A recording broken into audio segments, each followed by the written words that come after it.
Assalamualaikum warahmatullahi wabarakatuh. Perkenalkan, nama saya Nova Nikita Amelia.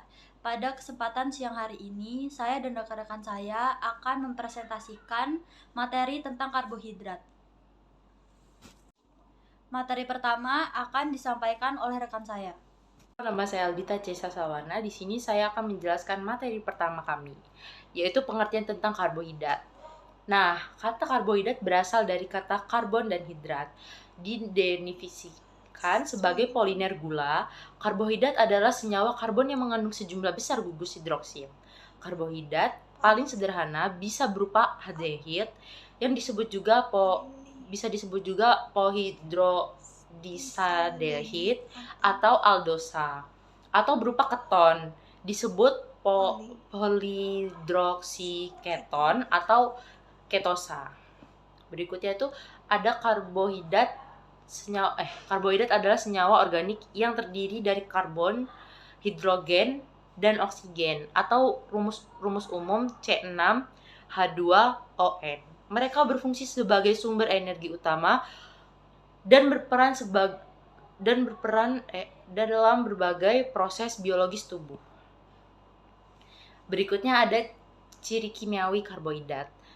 Ada rumus umum, ikatan glikosidik, reaksi reduksi, dan keempat ada reaksi iodin. Nah, yang pertama rumus umum itu ada monosakarida.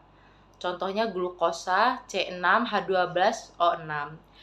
Berikutnya lagi ada disakarida, contohnya sukrosa. Berikutnya lagi ada polisakarida, struktur panjang dan kompleks yang terdiri dari unit monosakarida yang dihubungkan oleh ikatan glikosidik.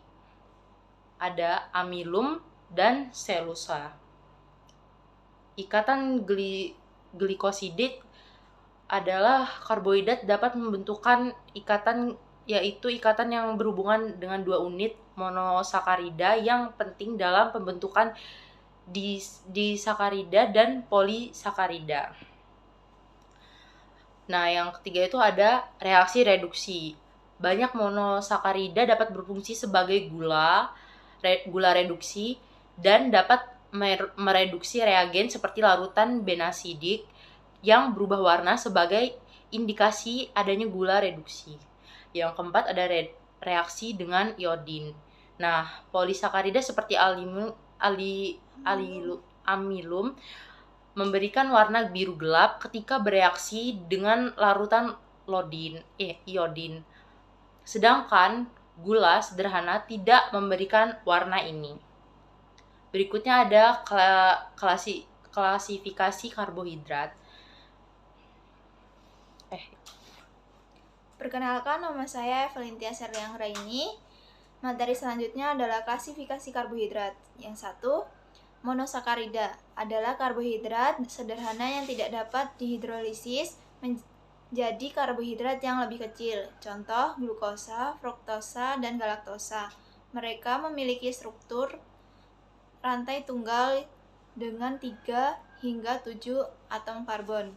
Kedua, disakarida adalah karbohidrat yang terdiri dari 2 unit monosakarida yang terhubung oleh ikatan glisodik. Perkenalkan, nama saya Evelintia Serli Anggraini. Materi selanjutnya adalah klasifikasi karbohidrat. Perkenalkan, nama saya Evelintia Serli Anggraini. Materi selanjutnya adalah klasifikasi karbohidrat. Yang pertama ada monosakarida, adalah karbohidrat sederhana yang tidak dapat dihidrolisis menjadi karbohidrat yang lebih kecil. Contohnya glukosa dan fruktosa dan galaktosa. Mereka memiliki struktur rantai tunggal dengan 3 hingga 7 atom karbon. Yang kedua, disakarida adalah karbohidrat yang terdiri dari 2 unit monosakarida yang terhubung oleh ikatan glikosidik. Contohnya sukrosa, terdiri dari glukosa dan fruktosa. Selanjutnya laktosa, terdiri dari glukosa dan galaktosa. Dan yang terakhir adalah maltosa, terdiri dari glukosa dan glukosa. Yang ketiga, oligosakarida adalah karbohidrat yang terdiri dari 3 hingga 10 unit monosakarida. Contohnya, rafinosa dan stakiosa yang ditemukan di dalam kacang-kacangan dan biji-bijian. Yang keempat, polisakarida adalah karbohidrat yang kompleks yang terdiri dari lebih dari 10 unit monosakarida. Contohnya, amilum. Amilum adalah karbohidrat penyimpanan pada tumbuhan yang ditemukan dalam kentang dan beras. Selanjutnya, glikogen adalah penyimpanan karbohidrat pada hewan, terutama di hati dan otot. Selanjutnya, selulosa adalah komponen dinding sel tumbuhan yang penting untuk serat diet. Materi yang selanjutnya adalah pencernaan karbohidrat. Terdiri dari mulut.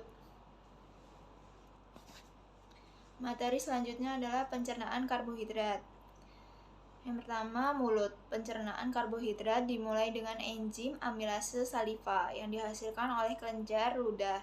Enzim ini memecah karbohidrat kompleks seperti amilum menjadi disakarida dan oligosakarida yang lebih kecil. Yang kedua, lambung. Pencernaan karbohidrat terhenti sementara di lambung karena amilase saliva terhambat oleh lingkungan asam. Tidak ada enzim karbohidrat aktif di lambung. Yang ketiga, usus halus. Pencernaan karbohidrat dilanjutkan oleh enzim amilase pankreas yang disekresikan oleh pankreas ke dalam usus halus. Enzim ini memecah polisakarida menjadi disakarida. Enzim disakarida seperti maltase, sukralase, laktase yang terletak di permukaan sel epitel usus halus, kemudian memecah disakarida menjadi monosakarida seperti glukosa, fruktosa, galaktosa. Selanjutnya ada penyerapan karbohidrat. Usus halus.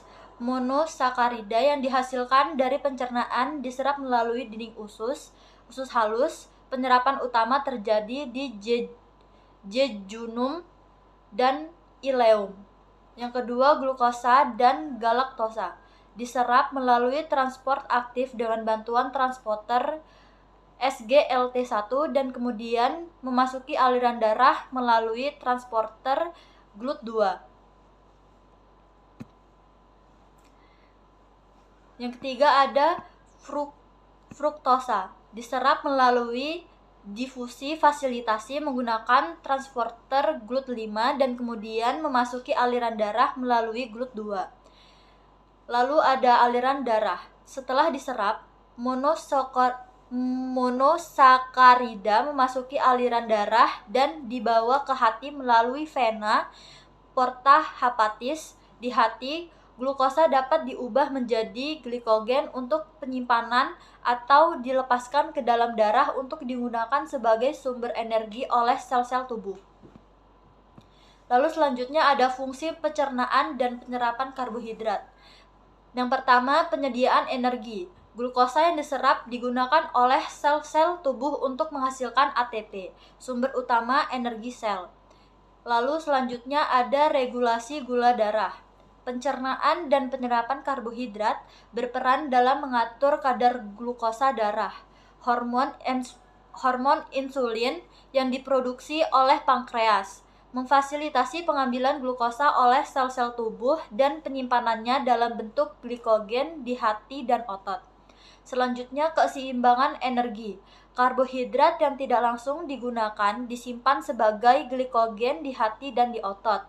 Penyediaan cadangan energi yang dapat digunakan saat dibutuhkan, seperti selama aktivitas fisik atau di antara waktu makan.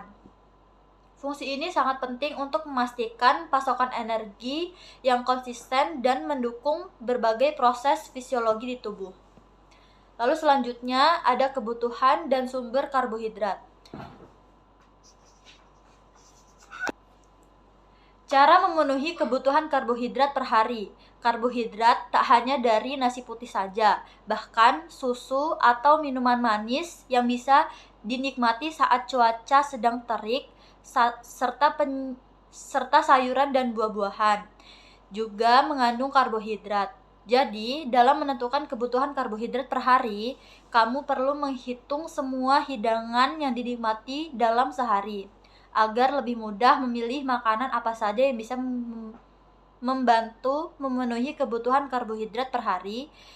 Berikut kandungan karbohidrat dalam beberapa jenis makanan. Yang pertama, ada 100 gram nasi putih, sama dengan 40 gram karbohidratnya. Lalu ada 100 gram nasi merah, sama dengan 32,5 gram karbohidratnya. Lalu yang ketiga, ada 1 mangkok oats, sama dengan 54 gram karbohidratnya. 1 buah pisang ukuran besar, 31 gram karbohidrat. 1 mangkok sama dengan 200 gram, yaitu 42 gram karbohidrat. 1 buah jeruk ukuran kecil, 100 gram, sama dengan 15,5 gram karbohidratnya. Lalu 1 buah apel ukuran kecil, 100 gram, sama dengan 16 gram karbohidrat. Lalu ada 100 gram kacang merah, yaitu sama dengan 21,5 gram karbohidrat. 100 gram spaghetti sama dengan 73 gram karbohidrat. 1 lembar roti gandum 14 gram karbohidrat. 100 gram bayam sama dengan 6 gram karbohidrat. Dan 1 gelas susu sapi sama dengan 8,6 karbohidrat. Lalu yang selanjutnya ada efek kelebihan dan kekurangan karbohidrat. Yang pertama, berdampak jancuk. Selanjutnya ada efek kelebihan dan kekurangan karbohidrat.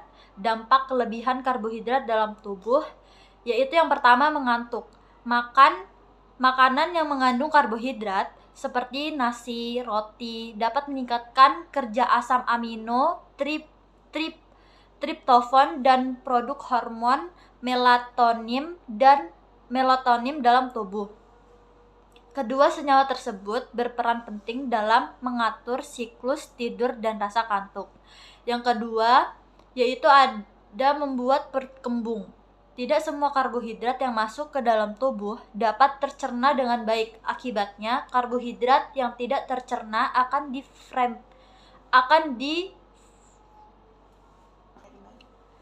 Yang kedua, yaitu membuat perut kembung. Tidak semua karbohidrat yang masuk ke dalam tubuh dapat tercerna dengan baik. Akibatnya, karbohidrat yang tidak tercerna akan difermentasi oleh bakteri baik yang sudah ada di dalam usus. Proses fermentasi tersebut dapat menimbulkan gas di dalam perut yang bisa menyebabkan kembung. Lalu selanjutnya yaitu dapat meningkatkan resiko terjadinya diabetes. Asupan karbohidrat yang banyak dan sering juga bisa menyebabkan kadar gula berlebih atau diabetes. Ini karena tubuh akan mencerna karbohidrat menjadi gula yang bisa meningkatkan kadar gula darah. Lalu selanjutnya bisa menyebabkan penyakit jantung. Karbohidrat memang berfungsi sebagai bahan bakar energi untuk tubuh, namun mengonsumsinya secara berlebihan justru bisa meningkatkan kadar kolesterol jahat LDL yang menjadi salah satu penyebab gangguan untuk jantung, seperti penyakit jantung koroner dan serangan jantung. Lalu selanjutnya yaitu ada efek kekurangan karbohidrat. Kekurangan karbohidrat dapat menyebabkan berbagai gangguan kesehatan, mulai dari kepala pusing, tubuh terasa lemah, hingga rentan terserang penyakit. Dampak kekurangan karbohidrat bisa terjadi dalam jangka pendek maupun jangka panjang. Berikut ini adalah penjelasannya. Dalam jangka pendek, kekurangan karbohidrat dapat menyebabkan ketosis, yaitu suatu kondisi ketika tubuh memanfaatkan lemak sebagai sumber energi. Gejala ketosis antara lain adalah sakit kepala, lemas, dehidrasi, mual, pusing, dan mudah emosi. Ketosis dapat menyebabkan penumpukan senyawa keton dalam tubuh dalam jangka panjang. Keton yang menumpuk ini bisa menyebabkan gangguan kesehatan serius, seperti asidosis, koma, bahkan kematian. Selanjutnya, jangka panjang. Kekurangan karbohidrat secara terus-menerus juga akan menimbulkan dampak jangka panjang terhadap kesehatan, di antaranya yaitu kekurangan nutrisi, kolesterol tinggi, jika mengganti asupan karbohidrat dengan makanan tinggi lemak atau protein, sehingga meningkatkan resiko terjadinya penyakit jantung dan stroke. Lalu ada kerusakan pembuluh darah, meningkatkan resiko terkena kanker, dan berat badan mudah naik turun. Sekian presentasi dari kami akhiri. Wabillahi taufiq wal hidayah. Wassalamualaikum warahmatullahi wabarakatuh.